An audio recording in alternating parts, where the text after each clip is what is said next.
Today I'm going to talk about Laurie Baker and some of the lessons which you can learn from him because my career started with him.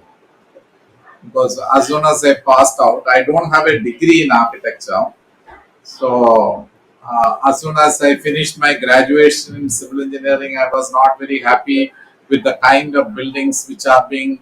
I was not very happy with the civil engineering career. I thought I took it by wrong choice. So I was looking for an opportunity, and then I had a chance meeting with him while I was still a student. So I met him at one of his sites, and I just approached him. I was doing a final year project on biogas plants and how they can be used in treating the waste in houses. You have to think that this was in 1984. So I was just trying to work. That was my thesis topic, which I was working on, and I just went to do some field survey where some biogas plants were installed. So I met Laurie Baker in one of the sites, and seeing him working at the site, I just walked up to him and introduced myself and talked to him. And he asked me what I'm doing. I explained. Then he gave some suggestions. We started discussing about various issues, and both of us were standing. I was standing in leaning against one coconut tree. He was leaning against another coconut tree. And what started as a brief conversation might have gone for 1 hour or more than that. At the end of the conversation, because I was just thinking what I should be doing in the future. Everything was dark and bleak, like many of the youngsters of that time, even the present time. And I just casually asked him, "Can I come and work with you?" I was not expecting to learn architecture. I was not expecting to learn about buildings. What I just had at that time, the thought process is to know a great man working at that time and learn from him how he is working, how he is dealing. So I just thought that let me spend some 2 or 3 months with him at that point. And this is how my I started working with him. As soon as my theory exams were over, I just joined. There was no office, so I joined at one of the sites. He said next day, theory exams are over. I just called him over the phone and told him where I should be coming. He said, "Come to this site." So I went to that site, and I worked from that site for the next few months. So to me and to many others, I think Laurie Baker was not only an architect and designer, he was much beyond that. And that is what I'm just trying to tell you today. And all the photographs in this, what I put, except some of the old buildings which I put, everything is that of Baker buildings. Although I might not be mentioning about which project, they are all buildings done by Laurie Baker. Now, if you take this particular sentence, that summarizes Laurie Baker. What he is, what he stood for. I would rather see a million houses that are only 200 square feet made of mud and thatch than one more high rise building, even if it was necessary. This is a famous statement of his. Because he believed in the housing, he wanted to solve the housing problem. He had his own ideas, he worked towards it, and the number of homeless families is huge. In 1984, the figure would have been 20 to 25 million, but in 2020, the figure will be more than 55 million. So, over the last 35, 37 years, the number has more than doubled. In spite of the technology, in spite of India progressing towards the 21st century and all those things, still the housing problem still remains unsolved. This thing and this statement, and he worked for it. He showed us a way how we can try to achieve it. Now, as you know, Laurie Baker was born in UK, and His father was an accountant, but he was a choir master as well. His mother, Millie, I mean, my wife's name is also Millie, so I always remember his mother's name. And so Millie, which is a very unusual name, Millie Baker, she was an organist. And during Sundays, Baker used to say that he used to visit churches. That was his father's hobby. Seeing old churches, old cathedrals was his hobby. So every day, and he used to take Glory Baker along with him. So that's how he see. I mean, perhaps the seeds of the architecture might have been. So he was born in Birmingham in 1970. He was born in a Methodist church family. I mean, it's I mean, lot of. I mean, we have some Methodist churches in the church, and I mean, Chennai also there are churches and schools run by the Methodist Church, and one of the major difference between Methodist and the other church groups is that Methodists believe that they don't need an intermediary to reach the God, or the priest is not that important. Of course, in Methodist Church also there are priests and bishops, but generally it's something where they question the existing Catholic and Protestant churches. That's how the Methodist Church came into being, and it's a major movement in various countries. And his family was from the Methodist Church, and Sunday was a holiday for them. I mean, even now, many of the Europeans, etc., Saturday, Sunday is a holiday for them. They will not do any work on this 100% holiday. It's only in India we have a different system. And he said that Sunday, Baker has sketched his experience during childhood. So all these sketches are also done by Baker. So this sketch where he shows the family dining around the dining table, which is being shown in this, is also there. And when he finished his school, he was taken, and a lot of people advised him. He was very good at sketches, and advised him. I mean, he was not very good at mathematics, and but in India, if you want to do architecture, mathematics is a compulsory subject. But and it's in India, what happens is that architecture is linked with engineering colleges mostly. Whereas in Europe, architecture is linked with the School of Arts or the Fine Arts School. So if this is how what it happens in Europe. So Baker was went to somebody more. A lot of people advised him to take architecture. He did not know much about architecture. He went to the architecture school, applied for admission, and they did some test, and the principal or the director of the school admitted him to the School of Architecture, and he passed out from the School of Architecture. So, but one major thing. So he was born in 1970. He would have taken his degree in 1942, 41 or 42, 21, 22 years of age. All of them same age, similar to you, and. When he passed out, he was in the midst of the Second World War.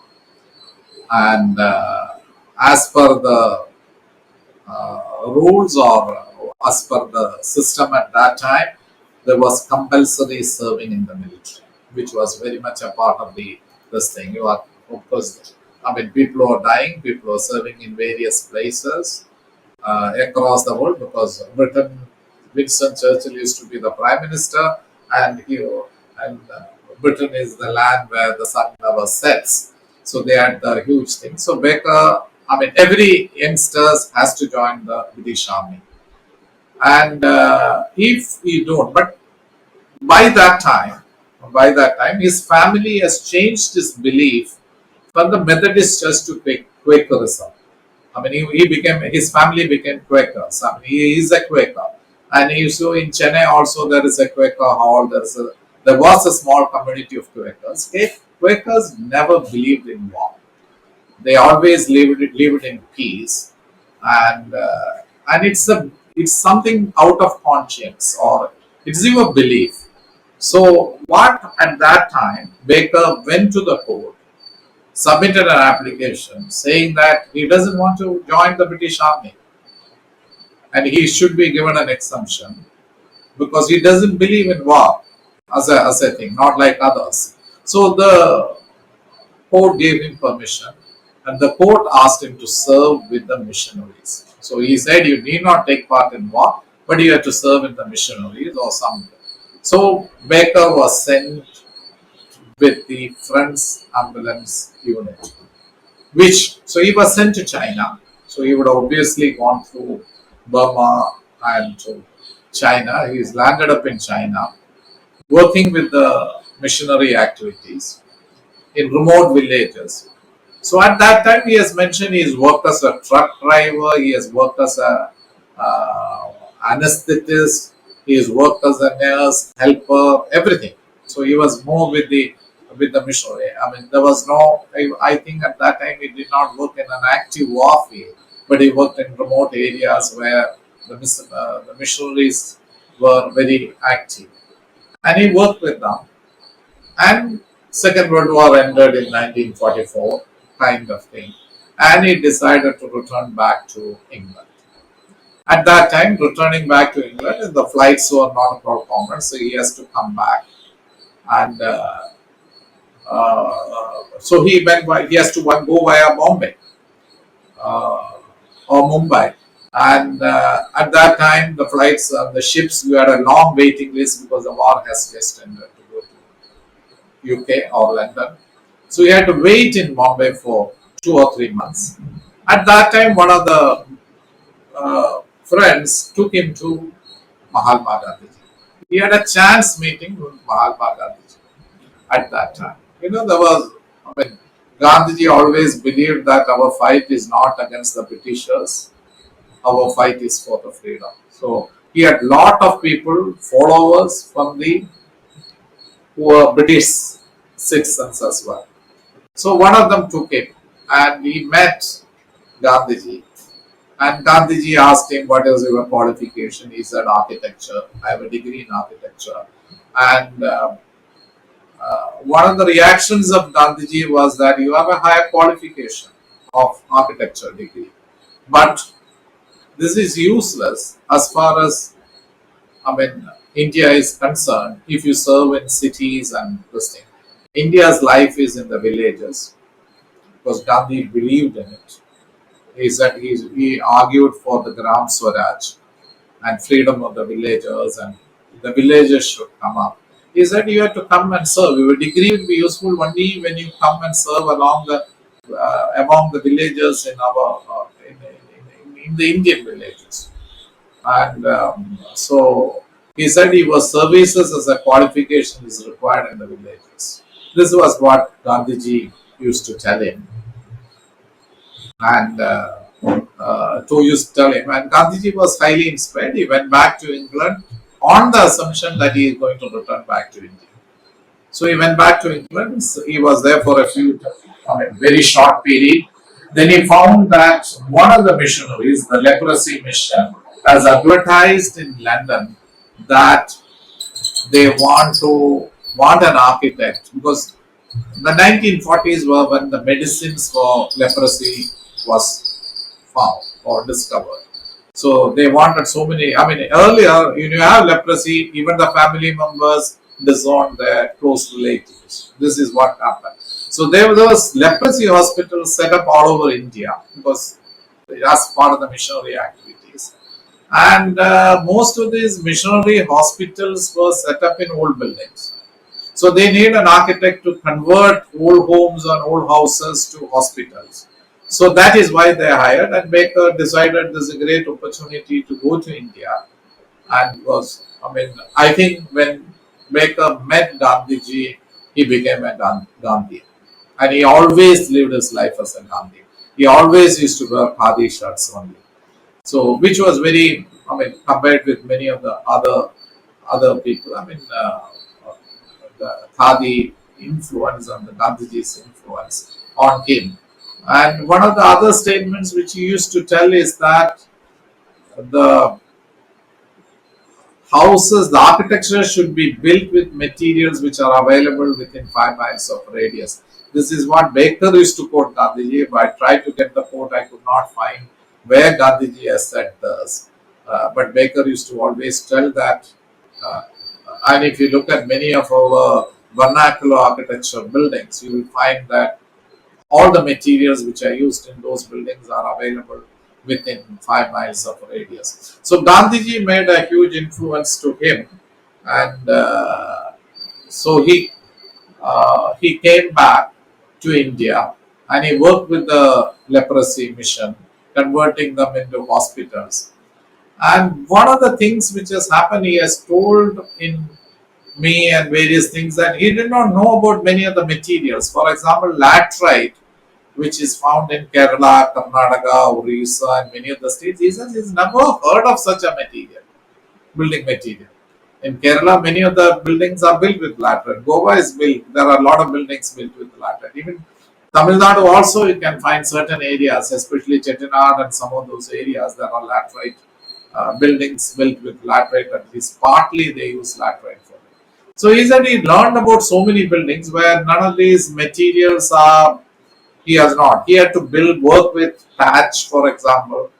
He has to work with earth as a building material. So he said he did not know, and he approached the conventional engineers and architects. Of course, the architects were very few in number. There were a lot of engineers, and the engineers were also not able to give an answer to these things, to many of these things, which has caused. So he said all that he could learn from was learning from the masons and carpenters and traditional craftsmen. He said, I learned tremendously from them. I worked with them. I mean, of course, language was a barrier, although he tried to pick up a little bit Hindi, and that's what has happened. So, I mean, when I worked with him, I mean, everybody used to call him daddy. I mean, I used to call him daddy. And all the people, masons, carpenters, everybody called him daddy. I mean, this was that. I mean, we never called him sir because he always was against the Sahib era or the sir era, which was very, very, very unusual at that time because he said so he used to talk about his working with the leprosy missions. At that time, India has not got freedom yet. So at that time, the British people were seen in high respect. They were taught to go around in horse on top of the horses, where he never believed in those things. So he said, I used to hang around in a bicycle, and many of the other fellow Britishers used to tell him, I mean, this is not the way to behave, but he mingled with the Indians, and so he had a different kind of outlook. And in one of the leprosy missions which he served in Faizabad in UP, one Malayali doctor was the main doctor because the doctors were part of the leprosy mission. His name was Dr. Chandy. And Dr. Chandy and Laurie Baker used to live together.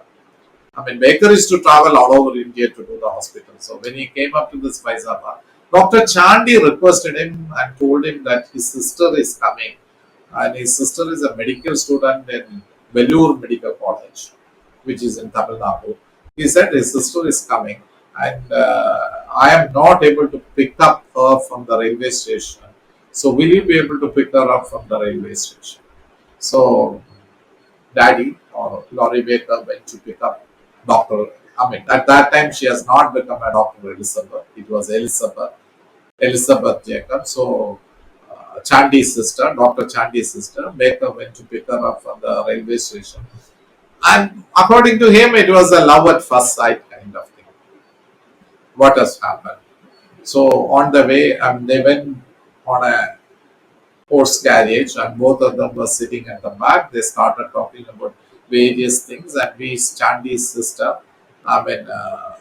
Laurie Baker, and over a period of time, they decided to get married.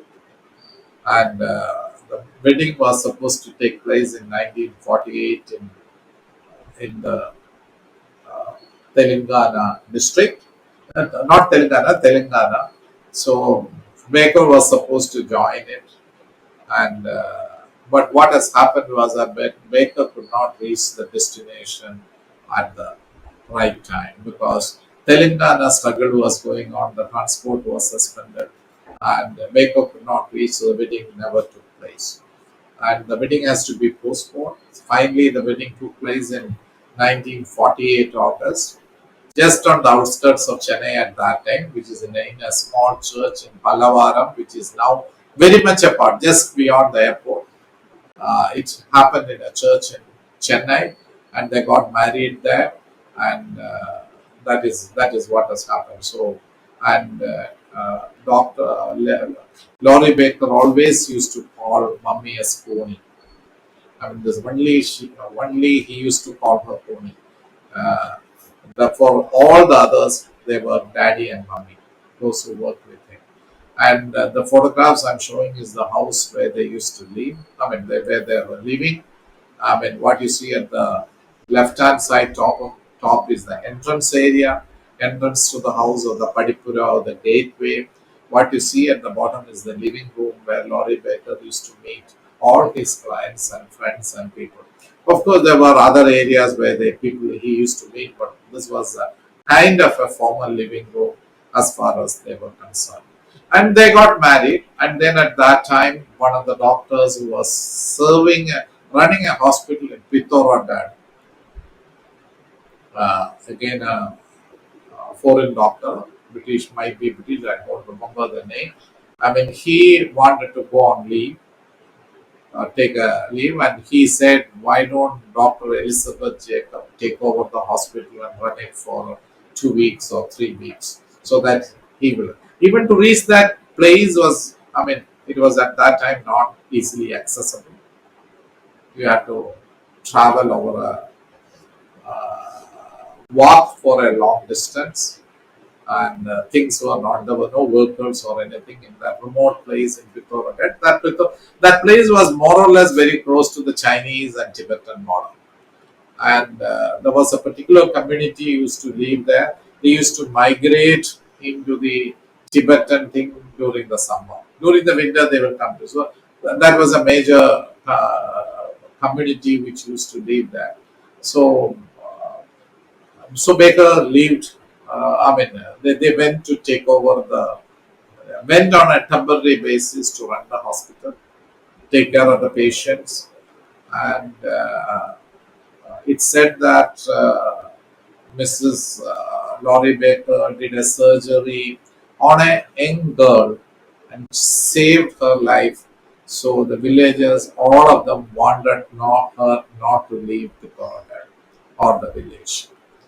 And what they went is for 2 or 3 weeks became a long 14 years of staying there. So in this remote place, later on they built a house, they built a hospital, small hospital, or medium-sized hospital, and they served the patients till 1962. So during those period, I mean, these are the sketches which Baker had. I mean, of the villages. I mean, all these buildings. So again, he had to use the local materials. There was no concrete, steel, none of these typical things which you could find. The only stones available. The roof was also made of stones, and so we had to carry things over a long distance. And Baker had to do these buildings. Being an architect, he had to build the hospital. He had to build these places in the hills. So you can see some of the sketches of the buildings they have made, and that's how they continued in that area. During this period, Baker did some buildings, but they are not very famous. One of the buildings which is there, which is still there, a lot of changes has been Sacharaga Niketan in UP. He built some buildings for the Agricultural Institute in Allahabad. He did some buildings for an NGO in Hoshangabad. He did a church in Tamil Nadu, Azhagiya Pandyapuram. There are certain things which he did as part of this thing, but not any major. He did a museum in UP. They were not very great works of art where Baker is well known, kind of. So 1948 to 62, Baker was relatively kind of not doing serious architecture. What happened in 1962 was the Indo-China war broke out. 1962. The areas where Laurie Baker was staying was taken over by the army, and so they had to move out of Himalayas. And what they did was to come and stay in the Western Ghats. They came and settled in a small place. Now it is a very tourist place, in a small place called Wagaman up in the hills in Idiki district, not the Western Ghats. Quite a hilly area, more of a grassland area. And so that is where Laurie Baker came. So they came and settled there in 1964. Again, the life was more or less the same. There was a small hospital run by, used to run clinic kind of thing, used to run by the German nuns. And there was an ashram also, which was part of in the Vagaman. The hospital is different, the ashram is different. So Baker bought some land there and built a house, designed a house and built a house. So again, they used to have the very casual kind of thing. Mrs. Baker working as a doctor, Baker doing a little bit odd things, and this is how the life continued after that. And uh, a little bit later, uh, they started getting inquiries to do buildings in various places.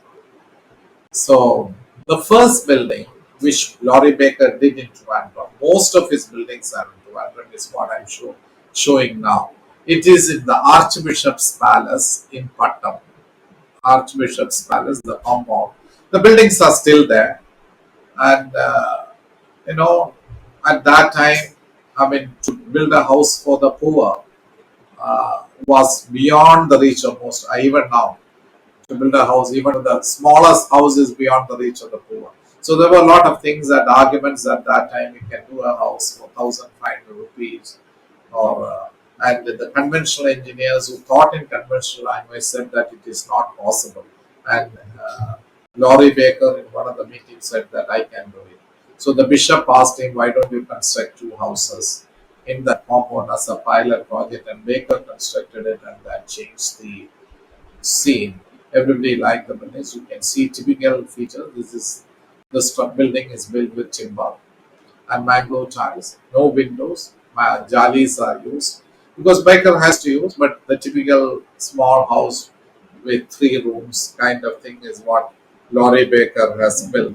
I think, and so you can see the house at 250 square feet house, which is what the government was constructing for a small family at that time. And this houses, the bishop gave a lot of publicity. So with this, a lot of inquiries started coming in for Laurie Baker. And they decided to shift from Vagaman up in the hills. In the early 70s, they shifted to Toronto. And Baker got a lot of assignments. And he did a lot of projects as part of the part of this thing. And when I used to work with him in 1984, I was the fourth person or fifth person to work with him. Um, and most of the buildings, there are no engineers, no architects. And he doesn't speak Malayalam very much. So I asked him once why you are not speaking much Malayalam. He said that he knows Hindi reasonably well. He can speak in Hindi because he lived in the north and all these places. He says that Malayalam is a very difficult language to learn. So he said that once he took a bus from Vagaman to Iratupeta, and he tried to say he wanted a ticket for Iratupeta. When he said Iratupeta, everybody in the bus started laughing. Then he said that I have decided at that point of time that I will not learn Malayalam language. So he was, although he lived, I worked with him in 1984. So he has 20 years he has spent in India, but he used to speak very few Malayalam words at that time. Again, these two pictures are of that of Laurie Baker buildings.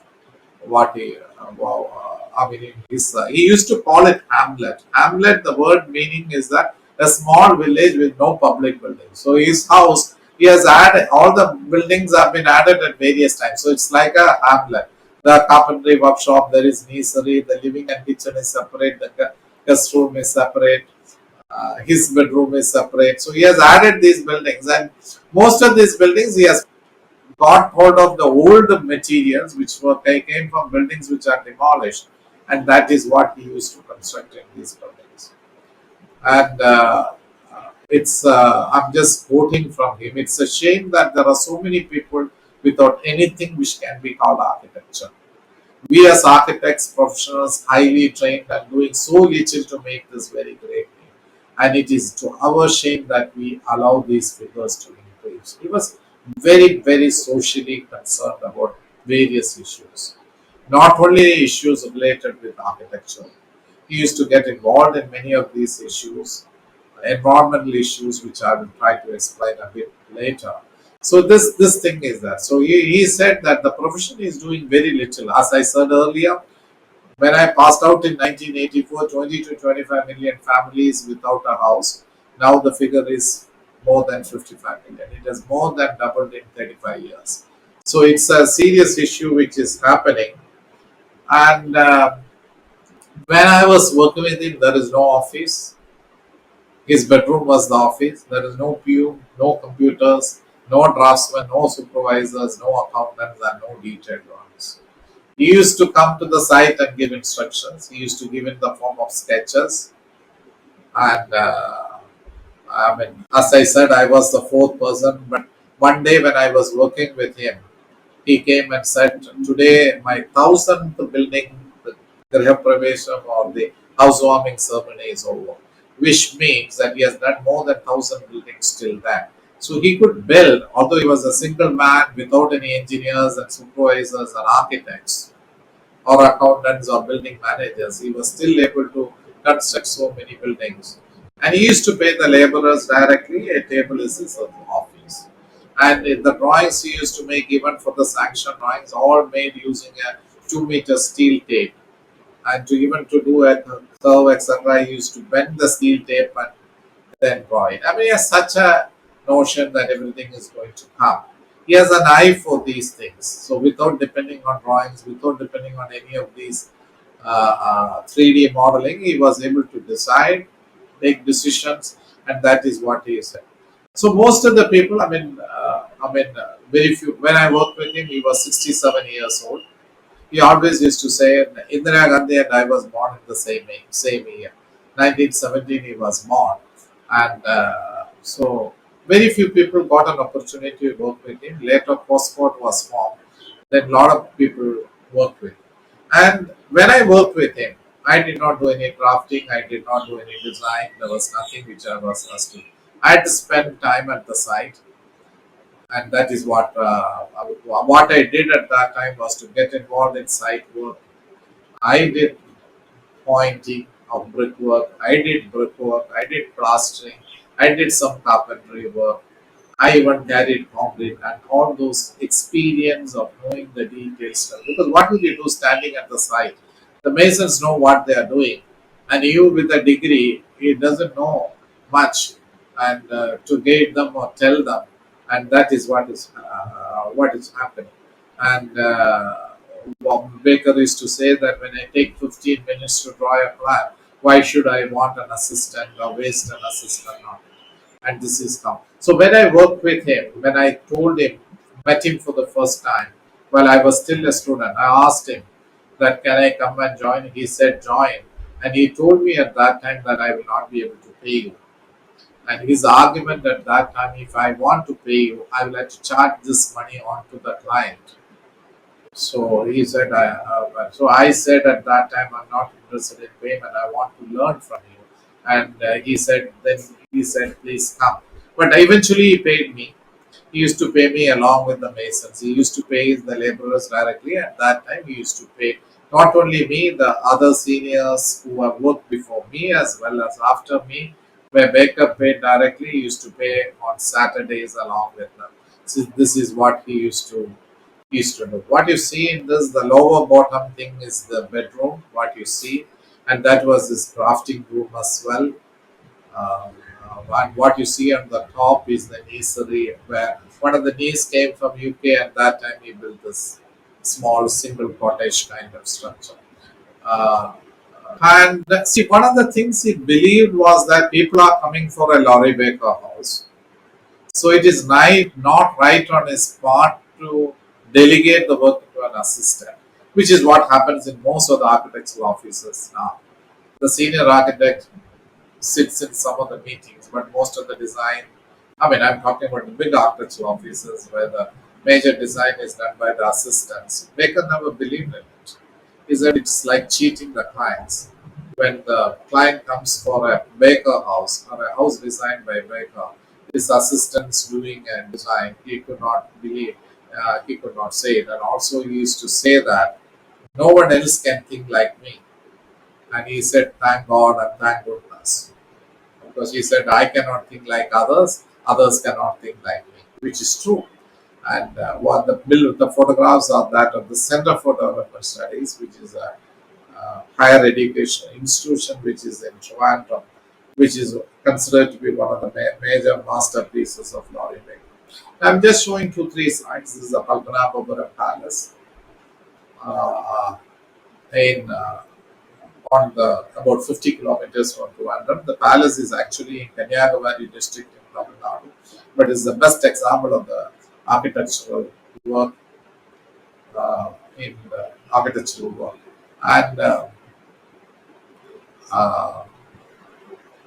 Baker always used to say that he got inspired by the Kerala architecture, and you can see the sloping roofs. You see, those 70s were the time when all the architecture, every building used to have a flat concrete roof. People were switching from tile roofs to concrete. They never had a sloping concrete roofs of those times, 70s and 80s. Much later, only the sloping concrete roofs where the Bangalore tiles, etc. came. At that time, everything was flat roof RCC building. So this is in that context, Baker was designing sloping roofs, and that is why this becomes very, very important to. And the scale is very different. It's more of a, although it is called a palace, they were like residences only, and good breeze is there. I mean, this is the main entrance. So Baker said that all the principles that he uses in his modern buildings he learned from the Padmanabhapura Palace or the traditional buildings in uh, vernacular architecture in the Padmanabhapura Palace. And he said that he has spent a lot of time in these palaces. So if you look at this is one of the Thai Kottaram or the Mother Palace in Padmanabhapura Palace, you see the roof. And he's always used to see, in the modern buildings, you don't see the roof at all. What you see is a flat roof, which is a roof is not used as an expressive element. And this is where you try to see the Baker's architecture is very different from what others used to think. He respected our architecture more than us. That is where he made an impact. He believed in craftsmanship. He believed in masons. He believed in carpenters. He could do good masonry work. He can do good carpentry work. So his building reflected this aspect of him, which is sincerity and truthfulness. Very clearly, you can see in his buildings. And he was a great designer too. It's not only he just did design these buildings. I mean, his buildings were beautiful too, and he believed that it's the sincerity and truthfulness that he follow in architecture which gives the beauty to his buildings. That is where Baker becomes. Right. He was a simple person. He sometimes used to get angry or get upset that things are. I mean, this is not the way. If some brickwork or somebody doesn't do work, he used to get angry very fast. But immediately he gets cooled down, and if he cannot come on a particular day, he will send with the driver. He will send say three. I mean, his car has a carrier on top. He used to have a ambassador car with a carrier on top. So he used to. So the joiner, he has a carpentry workshop in his house. So the site, some windows and doors are needed. He used to put two or three on top. So every day he comes to the hive, he used to bring the joinery. Not the typical kind of way that we find now. And there are days when he used to get very upset. He will send an apology. I was so upset in the site today. Please accept my apologies. So he will send just for this. He will send the writing. So I mean, he managed this. So he's sent this. I mean, this is just on a paper. The dear Babu, Benny, Thomas. So we three were working at that time at the place. So he used to send these messages. I mean, you have to understand there were no mobile phones. The way the tracking and everything is very different. And this is his guest room block. What you see at the first floor, and the guest room doesn't have any windows. And his argument was that why do you need windows? Why let the air come through always? And what is there for people to steal in his house? That was his argument. And the toilet door and the bedroom door did not have a door in his guest room. And at that time he used to say, well, what kind of privacy? He just used to have a curtain between them. He said, what kind of privacy is required? He said, between the husband and wife. So this, I mean, he had a different kind of arguments for all these things, and he did his architecture and design based on this. What you see now is one of the first buildings, one of the earlier buildings he has done in Toronto. This house had 5 bedrooms. I mean, this is circular in plan. Because one advantage of he used to talk about, he used to use all kinds of shapes. Circular shape, his argument is that with lesser amount of materials, it encloses a bigger area. The plinth area is much bigger. And all the windows that this person could not afford the house. At that time, he had only 10,000 rupees. And he had some 3 children. So that is why 5 bedrooms. So the bedrooms are quite small. I've gone and seen this house. This house is no longer there. It was demolished a few years ago, unfortunately. So he has tried to do these this kind of buildings, circular buildings with the pivoted windows and ventilators. He tried to do, and it's a close up of the pivoted window. So no frames. Windows normally have a frame around it and then a shutter. He has just used a plank as a shutter. So I mean, he had his way of designing each of the details. That is very much there. And this is the church building which he has designed in Tiruvalla. It was when I worked with him in 1984, this church was already built, and I went and saw this church because it was a great learning tool for people like me. And unfortunately, this church is not standing. It was demolished a few years ago, a decade ago, perhaps, and very unfortunate that this happened. I tried to approach the church authorities and various people tell them, why don't you retain the church? And they built a new church in its place. But the thing is that they try to follow a similar style. It was called Ambalampalli, which means temple church. Because in this church, what Baker has done, used a circular shape for a church. Of course, there are so many churches of circular and oval shaped in Europe and other places. But in Kerala, he has borrowed it from the Sanctum Sanctorum in temples. There are many Kerala temples with circular Sanctum Sanctorum. So Baker has followed those elements. And he designed this church with that. And Baker always believed in cost reduction. There is one difference with Baker and many others. Baker did only one style of house. Whether he did it for a 250 square feet house for one of his workers or masons who is working with him, whether he does a 2,500 square feet for a former Delhi University vice chancellor, it is same exposed brickwork, same filler slab, same finishes. That is where he excelled compared to. He did not have two styles. Low cost for the poor and high cost for the rich. He did not have that. He believed in cost reduction. He had only one way.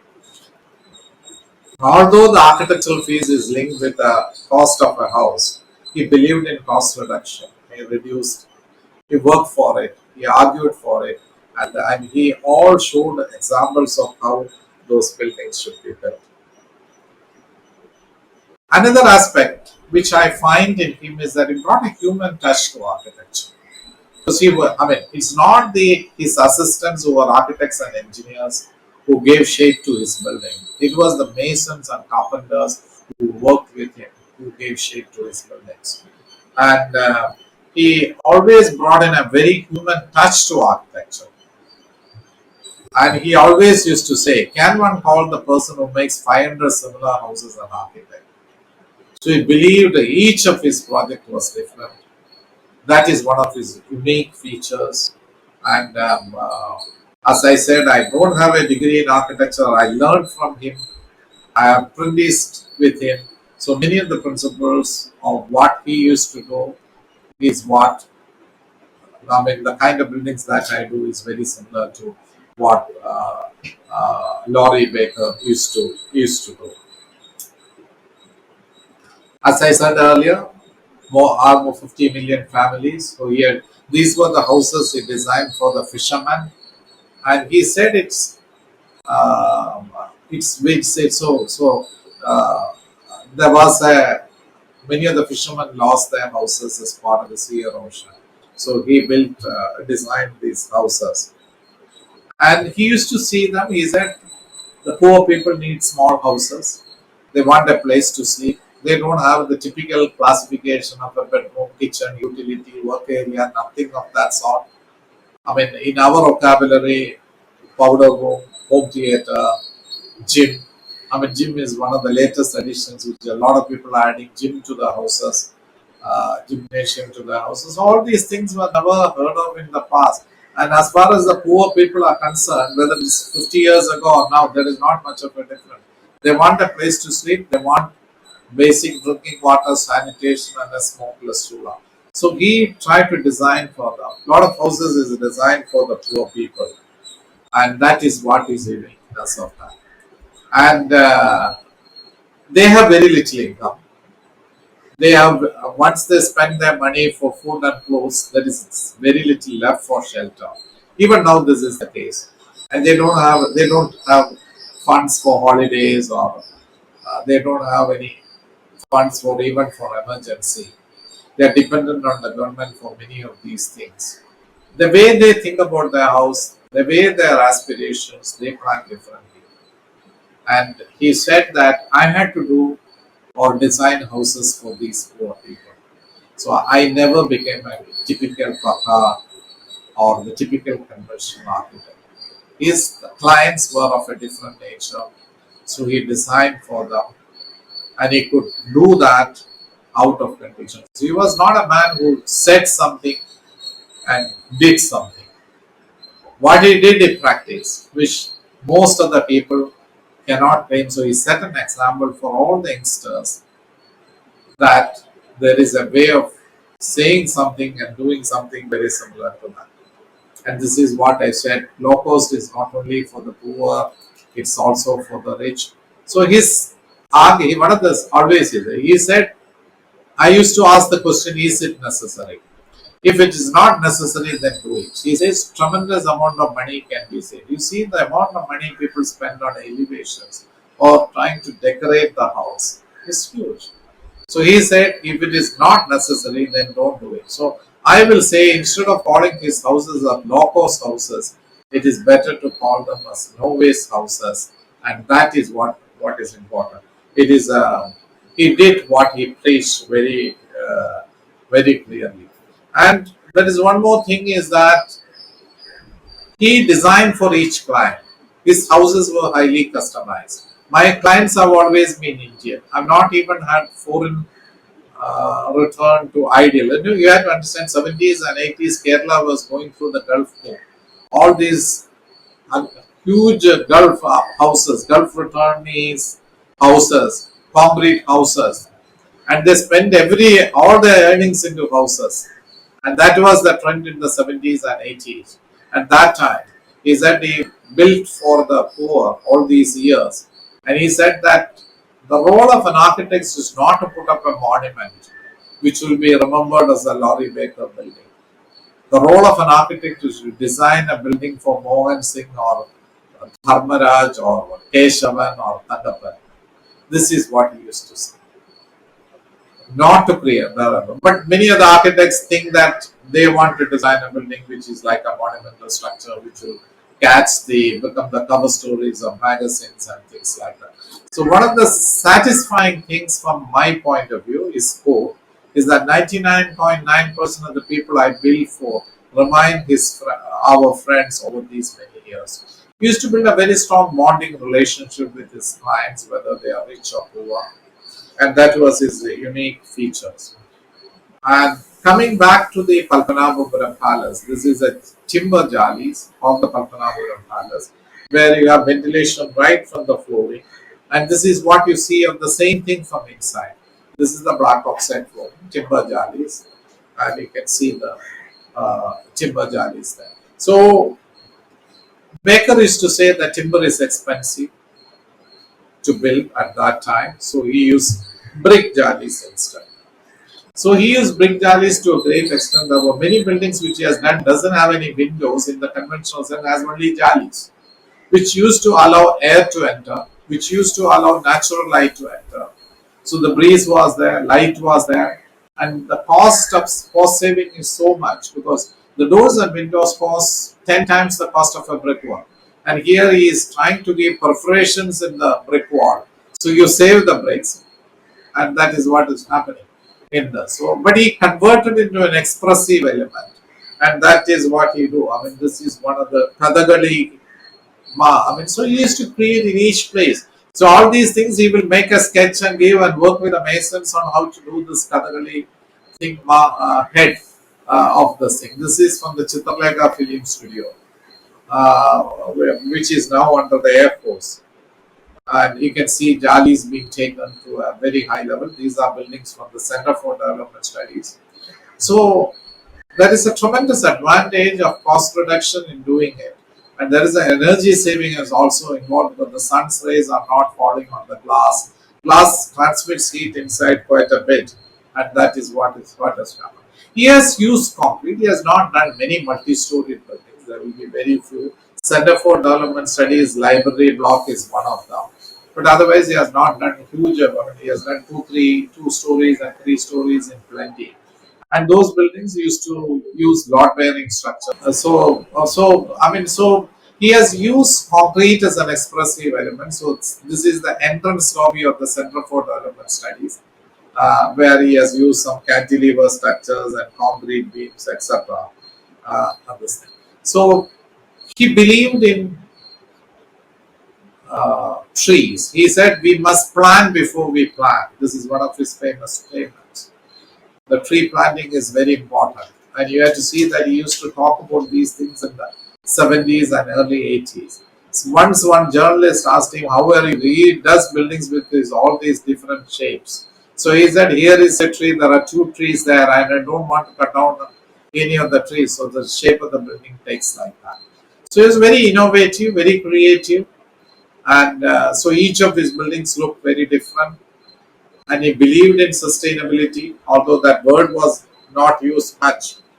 But at the same time, he used to say that steel and concrete is not used in its fullest possibilities. So he said, this is one area, the Center for Development Studies, the entrance building. So where he used cantilever, trying to use concrete as an expressive element.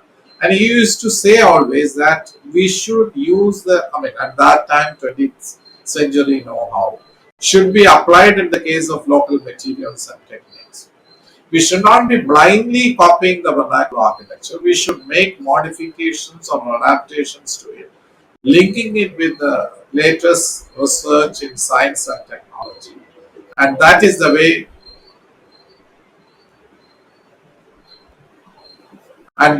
way one should be using these buildings. So we believe that 20th century know-how should be applied in the case of local materials and techniques. And this is a building, this is the men's hostel in Center for Development Studies. What you see is a 3-story building. There are no concrete frames or concrete columns or beams. It is brickwork, but again the brickwork is with jalis, and it is a load bearing structure. So he tried to use various techniques which which is used. I mean, there are which and but in a contemporary way. So, for example, this wall, if it is constructed in a straight wall, it won't take the strength. But since the wall is a bit curved, so it will be able to take its strength. Another argument which he used to say is that if you put the many of the buildings which are being built now, it's valid even now, although he's made these statements in the 80s, if the put the buildings which are being designed and put them in Germany or Latin America or India or Indonesia or in a desert, he will not be able to tell where it is designed for. So he said it's and he said that our ways of living are different, our climate is different, our materials are different, our culture is different, but we build the same way like the Latin Americans or the Europeans or the Americans. He said it's a pity. So he said it has to be contextual. We have to take these local climate. And he always used to say, India is rich in heritage, India is rich in culture, and India is having tremendous uh, uh, I mean, beautiful old buildings. And we don't learn from them. We don't apply it in a modern context in the design of our buildings. And this is what he tried to do. He used to learn from vernacular architecture of Kerala or the Palmavaram Palace of Kerala, and he tried to do the designing of the buildings, buildings like that. He said there is no Indian style of modern architecture, and he's always used to say that we should be Indians. We are Indians. We should be designing as Indians for Indians in India. We forget that we are designing these buildings in India. We forget that we are designing for Indians. So this is what he said, and he said that we have a beautiful architecture, indigenous style, and we should not be destroying it. And he used to say that I'm not against new buildings coming up, but I don't want new buildings coming up by destroying old buildings. And he said that the buildings which are coming up in our cities has nothing to do with the normal life of the people of Kerala, has nothing to do with the materials that we possess. And this is what he questioned. And he questioned at a time when we were after the so-called, in quotes, the international style of modern architecture. And that is what he questioned. And that's the kind of architecture which Laurie Baker tried to create. And that is the relevance of Laurie Baker, more than any of the other. I think his relevance in India is more than any of the other architects, because he showed us an architecture which can be done in a different way. And these are sketches made by him. This is part of the University College in Trivandrum, which is there, and this is also one of the old buildings which he has done as part of the. I mean, I think this building was demolished later, but he used to sketch different buildings in Trivandrum city as well. All these sketches used to be. And he also said the beauty is related to truth. He said a stone should look like a stone, a brick should look like a brick, and the truthfulness of the material should be there. And he's always said beauty is not something which is applied on top. It has to come from composition, the way the buildings are designed, the scale of the building, the proportion of the building elements. So he believed in that, and he said it is related. He always said it is related to truth, and he believed. There was some people who have said that architecture is frozen music. He did not believe it. He said architecture is music.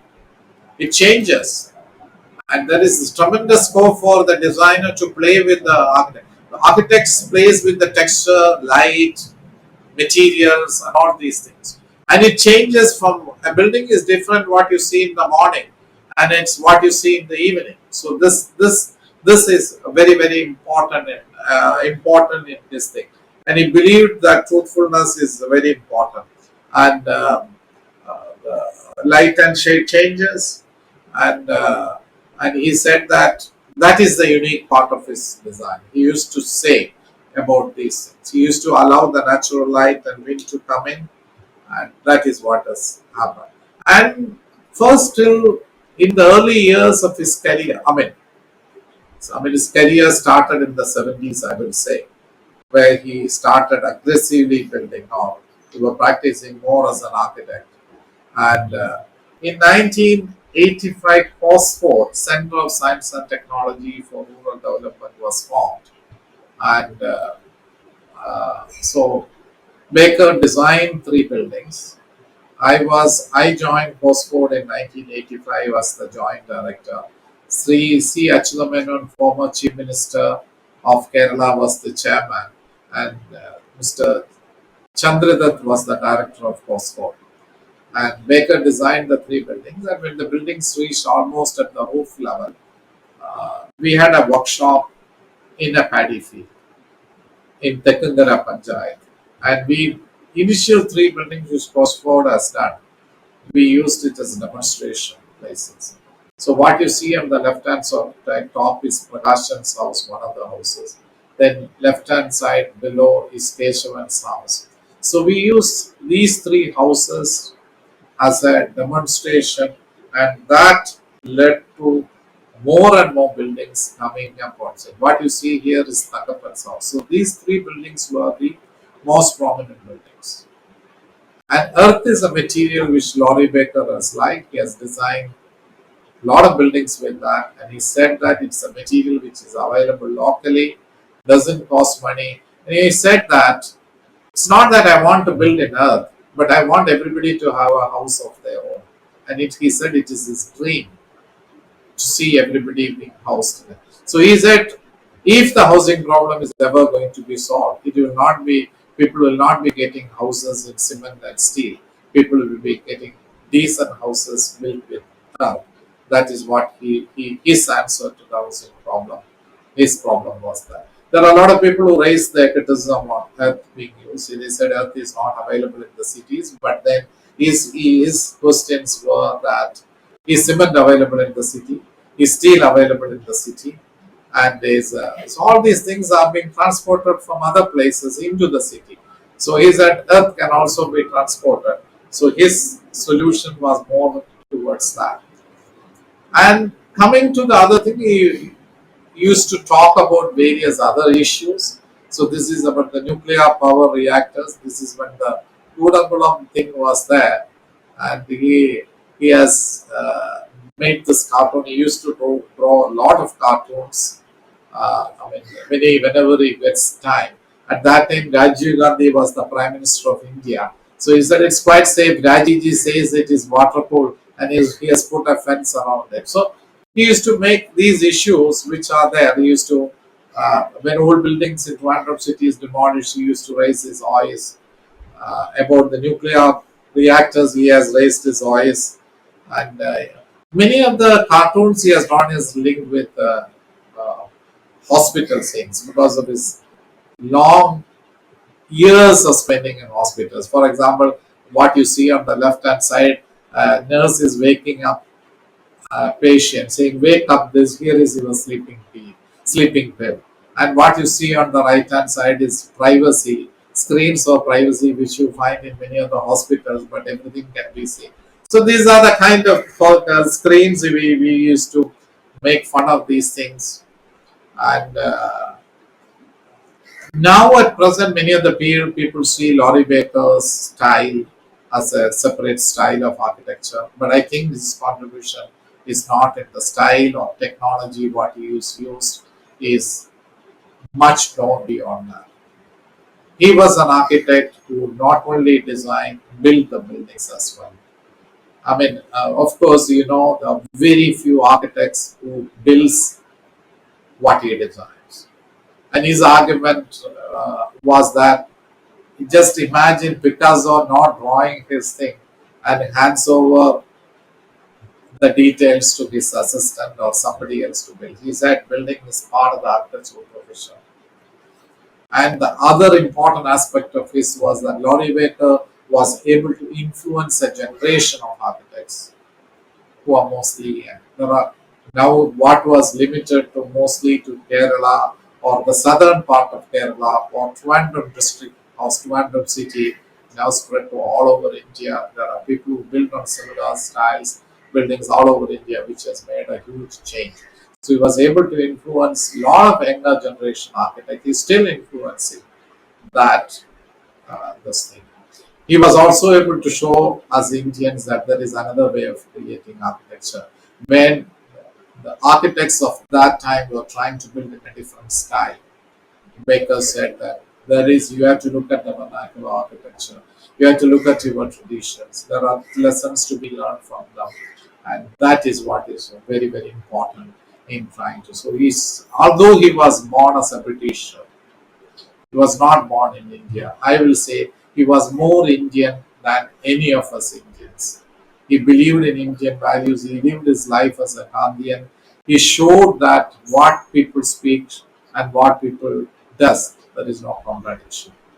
So he's a great inspiration for the younger generation and the kind of buildings that he has done, and which I think is very important for the present generation. There are so many lessons we can learn, and is more of a humanist, more of a human being. Uh, he believed in all the value systems that we think, which was very much there with our freedom fighters, and he got very much influenced by Mahatma Gandhiji, and he tried to lead a life which is very different uh, of that. He showed us Indians that there is another way of building.